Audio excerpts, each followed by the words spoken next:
¿Sabes que existen diferentes métodos de secuenciación para aplicar a tus clases de yoga? Soy Susi Mas del Instituto de Yoga.es y en este vídeo te voy a contar al menos 6 tipos diferentes de secuenciación para que puedas llevar directamente al diseño de tus clases de yoga. Voy a hablarte primero del que seguramente ya conoces porque es el que más enseñan dentro de las formaciones de 200 horas y al que llegamos de manera intuitiva los profesores de yoga cuando empezamos con el diseño de las clases, que es el método basado en la postura clave o en la peak pose. El diseño bajo la postura clave o la peak pose supone que vas a desarrollar una secuencia cuyo punto clave, cuyo objetivo es la práctica y la experimentación de una postura concreta. Con lo cual, si visualizáramos lo que es el dibujo o la curva sobre la que podemos diseñar la secuencia, digamos que empezamos en un terreno llano, de quietud, de silencio, ya sea de pie, en Savasana, en meditación, y a partir de ese momento lo que se dibujaría en la curva de la secuencia sería el ir calentando poco a poco el cuerpo, haciendo los primeros movimientos e ir subiendo en intensidad, en progresión y en profundidad, trabajando todos los elementos que se integran dentro de la postura clave. Poco a poco irías llevando y conduciendo al alumno hasta la experimentación de esa postura clave. Todo lo que hay desde el punto de inicio hasta la postura clave es un terreno preparatorio a nivel somático, experiencial, respiratorio, para que los alumnos lleguen a esa postura clave en las mejores condiciones posibles. Una vez has experimentado, has trabajado con los alumnos dentro de tu clase esa postura objetivo, lo que haríamos sería el recorrido inverso, es decir, desde esa postura clave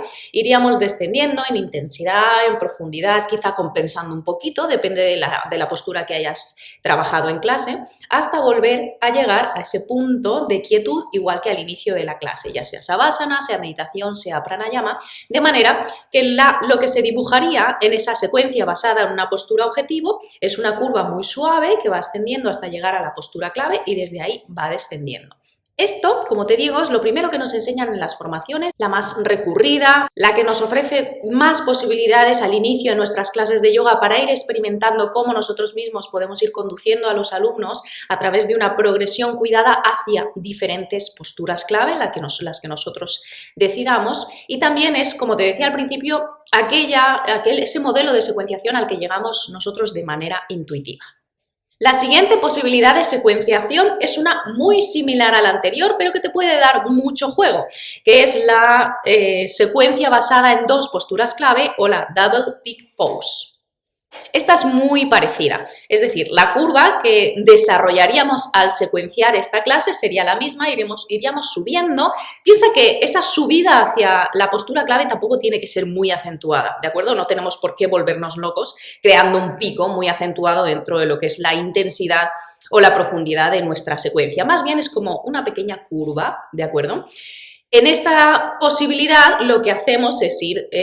subiendo gradualmente la intensidad, la profundidad, el refinamiento hasta llegar a esa postura, pero en la base de arriba, en el vértice, tendríamos dos picos suaves que nos dan la posibilidad de experimentar dos posturas objetivo dentro de la misma secuencia. Esto es muy bonito de trabajar porque además lo puedes integrar dentro del curso, puedes trabajar algunas series basadas en peak pose anteriormente y luego empezar a entremezclar algunas clases donde comparas o buscas el contraste o la experimentación conjunta de dos posturas diferentes. Y luego, igualmente, tras pasar ese vértice donde están las dos posturas objetivo, deberías ir descendiendo la intensidad, la profundidad, el refinamiento. Quizá podrías seguir profundizando en el refinamiento, pero desde otro punto, pero al final lo que vengo a decirte es que iniciamos la clase, subimos un poquito, llegamos a las dos posturas clave y luego la idea es volver a llegar a la quietud, a Savasana, o a la meditación o al pranayama. Estas son las más comunes. La primera, la que más conocéis seguramente. La segunda es una combinación, una variante de esta primera variable de secuenciación y ahora te voy a hablar de las demás. La tercera propuesta de secuenciación es una que a mí personalmente me gusta mucho y yo creo que a los alumnos también. Es el método de la secuenciación en mandala. Este tipo de secuencia lo que busca es generar a través de diferentes dinámicas un estado meditativo en el alumno, porque lo que hacemos es generar una secuencia base a través de posturas y de vinyasas cortita y lo que vamos a ir haciendo es ir añadiendo al final de esa secuencia otra postura u otro vinyasa, volviendo a repetir toda la secuencia entera. Y cada vez que vuelves al final, añades otra postura, añades otra variante, añades otro elemento novedoso y sigues una y otra vez repitiendo la misma secuencia, añadiendo más posibilidades al final, con lo cual el alumno tiene ocasión de volver una y otra vez a la misma postura, al mismo vinyasa, se va aprendiendo, le da tiempo a aprenderse lo que es el recorrido de la secuencia porque la vamos repitiendo una y otra vez, con lo cual tiene dos elementos, dos factores que son muy bonitos. Por un lado, la novedad, la expectativa de ver qué ocurre al final esta vez de la secuencia, qué es lo que nos añade al final la profesora, y la posibilidad de entrar en un estado más profundo dentro de la secuencia, más flow, más meditativo, porque conoce cuál es el principio y cuál es el recorrido de esa secuencia. Entonces, al final, de un puntito, de un núcleo inicial en la secuencia, lo que vas haciendo es ir añadiendo y añadiendo y añadiendo, siempre como yo pienso en la curva. En este momento ya no es una curva, se cierra, ¿de acuerdo? Sería un círculo, de ahí el nombre de mandala. Es una secuenciación que puede llegar a ser muy creativa, es muy bonita, normalmente yo la disfruto como profesora y noto que los alumnos la disfrutan como practicantes, así que si no la conocías, te invito a probarla, y si la conocías, seguramente te gusta tanto como a mí. La siguiente posibilidad es una que se llama Focus Pose, que es también parecida a lo que sería la Peak Pose, la postura objetivo, pero el concepto cambia. Es decir, ya no vamos a crear una curva dentro del dibujo de nuestra secuencia enfocada a trabajar en una sola postura objetivo, sino lo que vamos a hacer es focalizarnos en esa postura durante toda la clase. Focus Pose, ¿de acuerdo? Entonces, el dibujo de esta secuencia sería más bien plano. Puedes darle un poquito de intensidad, pero no hay un punto al que llegar, porque en este caso, imagínate, en el diseño de Peak Pose podrías dedicar la clase a la postura clave de Ustrasana, por ejemplo, ¿no? Entonces vas dibujando la curva de tu secuencia, vas trabajando el cuerpo, la respiración, la sensibilidad hasta llegar a Ustrasana, y luego lo mismo, pero en descenso hasta llegar a la quietud. En este caso, el modelo de diseño de la Focus Pose sería dedicar toda la clase a Ustrasana, sin necesidad de llegar a un punto clave, porque todo desde el principio estaría dedicado a Ustrasana, desde el inicio de la clase hasta el final, con lo cual, aunque haya pequeñas curvas de intensidad o de progresión dentro de la secuencia, el dibujo es más bien llano, porque toda la clase está enfocada a una sola postura. El siguiente estilo de secuenciación que puedes llevar directamente a tus clases es el basado en una familia de asanas o en un concepto clave. Esta también combina ideas recogidas de la Peak Pose e ideas recogidas de la Focus Pose. Porque, imagínate, en este momento lo que vamos a hacer es dedicar una clase entera a una familia de asanas. Por ejemplo, podría ser dedicar toda una clase a la familia del plano inclinado y sus variantes. Y durante toda la clase estás trabajando sobre el mismo concepto, muy parecido a la Focus Pose, porque todo va enfocado al mismo punto, pero similar al de la Peak Pose, porque te estás enfocando a lo largo de esa clase en todas las posturas que podrías practicar dentro de una familia de asanas. Puede ser familia de posturas de pie, familia de posturas de extensión, familia de posturas sobre los brazos, de Bakasana y sus variantes, familia de posturas del plano inclinado, ¿de acuerdo? Todo eso podrías trabajarlo en una sola secuencia de clase llamada la metodología basada en trabajar sobre un concepto o sobre una familia de asanas. Sobre un concepto porque podrías variar también la perspectiva con la que trabajas en clase y el objetivo que trabajas en clase, e igual que puedes dedicar toda tu secuencia a que tus alumnos comprendan a nivel global lo que sería trabajar en una familia de asanas, también podrías derivar o virar el objetivo hacia, por ejemplo, un concepto, que podría ser un concepto sutil o filosófico. Podrías trabajar durante toda una clase a través, por ejemplo, de una familia de asanas, el concepto de Satya, por ejemplo, el concepto de Yama o de Niyama. Podrías trabajar la respiración, podrías pensar en conceptos como la movilidad o la flexibilidad o la calma, ¿de acuerdo? Entonces, a la hora de diseñar una clase dentro del concepto de familia de asanas o de concepto sutil, filosófico o general, podrías dedicar, por ejemplo, una clase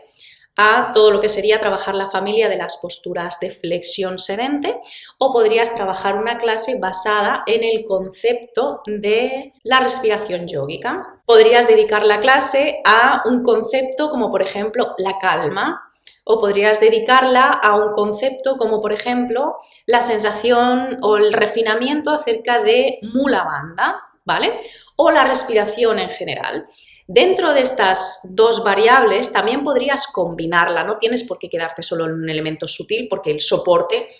de cualquier elemento sutil trabajado en clase sigue siendo asana, entonces podrías combinar las dos. Quizá podrías trabajar el concepto general de la movilidad del cuerpo a través de la familia de las posturas de pie. El último tipo de secuenciación que podrías aplicar directamente a tus clases es uno, la verdad, bastante divertido, que le da un punto diferente, espontáneo, rompedor a lo que es la dinámica habitual de las clases regulares, que es la basada en el puzzle pose o en el Tetris pose. El juego dentro de este tipo de secuenciación es buscar el contraste entre una misma postura trabajada desde diferentes planos de movimiento o desde diferentes perspectivas. Por ejemplo, podrías trabajar Sirsasana y Tadasana. Podrías trabajar, por ejemplo, Adho Mukha Svanasana o Dandasana o Paschimottanasana con esa misma posición pero en inversión, en Halasana, por ejemplo. El objetivo dentro de este tipo de secuenciaciones es la curiosidad, es la exploración, es ofrecer al alumno la posibilidad de que sienta en su propio cuerpo cómo, aunque nos movamos dentro de formas aparentemente muy similares, la sensación que podemos obtener dentro de las mismas es completamente diferente. Cómo entran en juego diferentes grupos musculares, cómo cambia la percepción, cómo cambia el acceso dentro de esa misma postura, cómo cambia las condiciones del cuerpo, quizá los límites, los alcances, cómo cambia la respiración. Es una clase que abre mucho la perspectiva. Les ofrece la posibilidad de abrir su rango de percepción dentro de las mismas posturas. Entonces, de vez en cuando puedes integrar este tipo de secuencias dentro de lo que es tu plan general de clases a lo largo del curso de yoga para buscar ese contraste interno dentro de algunas posturas. Como ves, hay muchos métodos de secuenciación más allá de aquel primero que descubrimos, que es el basado en la postura clave o en la peak pose. De hecho, el ir practicando, el ir asumiendo desafíos con la secuenciación e ir integrando todos estos modelos dentro de tu curso de yoga puede hacer que al final todo aquello que propones en la línea pedagógica de tu curso de yoga sea mucho más rica en matices, ayude al alumno a profundizar un poquito más y también le aporte esa sensación de que de vez en cuando hay elementos nuevos dentro de la propuesta de las clases. Si se te ocurre o conoces algún método más de secuenciación, puedes dejarlo en los comentarios y explicarnos un poquito cómo se trabaja o cómo lo planteas tú. También me gustaría saber cuál es el método que más utilizas o el que más te gusta trabajar con los alumnos. Y anímate a contarme cuál es ese método de secuenciación que no conocías o que sí conocías pero que todavía no habías probado y oye, después de ver el vídeo ya te has animado a asumir ese reto en tu propia secuenciación y en la clase con los alumnos. Para más información, ya sabes, me tienes en el institutodeyoga.es, en Instagram, aquí en el canal de YouTube de los profesores de yoga. Recuerda suscribirte al canal, darme un like al vídeo y nos vemos próximamente por aquí.